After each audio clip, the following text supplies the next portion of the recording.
bienvenue.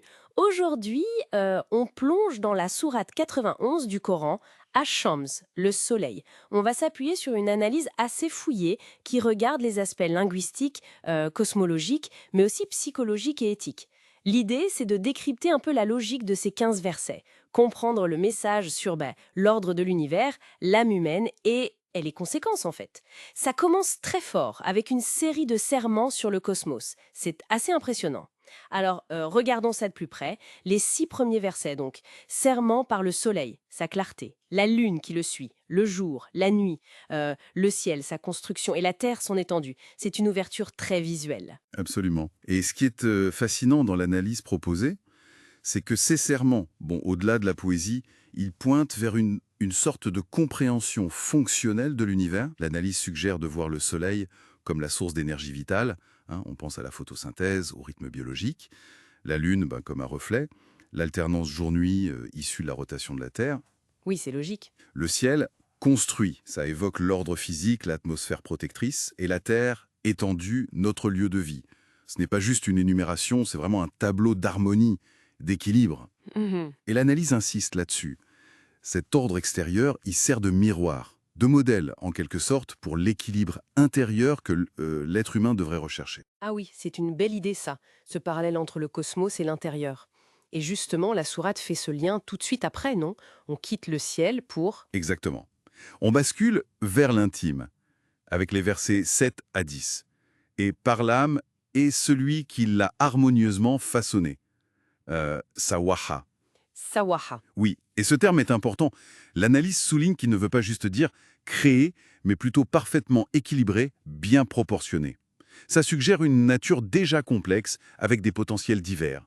Et ça se confirme juste après, quand il est dit que Dieu inspire à l'âme son immoralité, le fujur, et sa piété, la taqwa. Son immoralité et sa piété. Directement inspiré. Affirmation très nette du libre arbitre.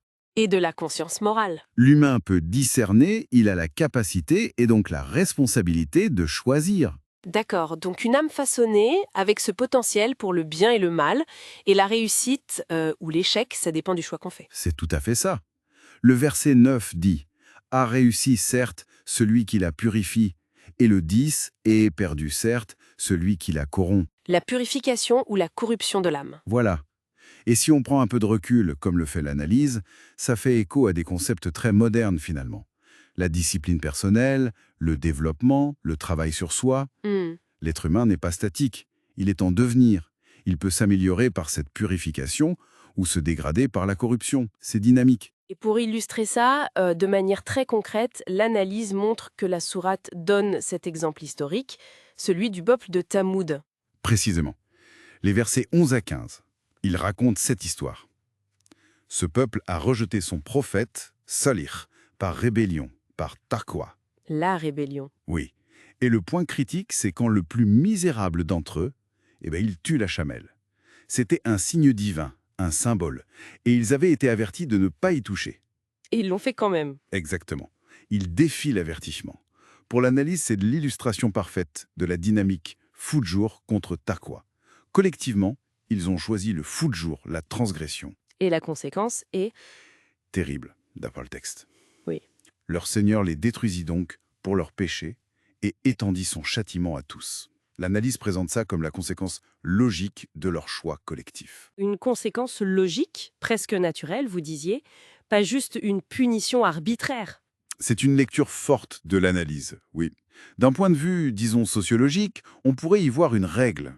Le déni de justice, la corruption morale, ça mène à l'effondrement. Comme un mécanisme inévitable. Peut-être.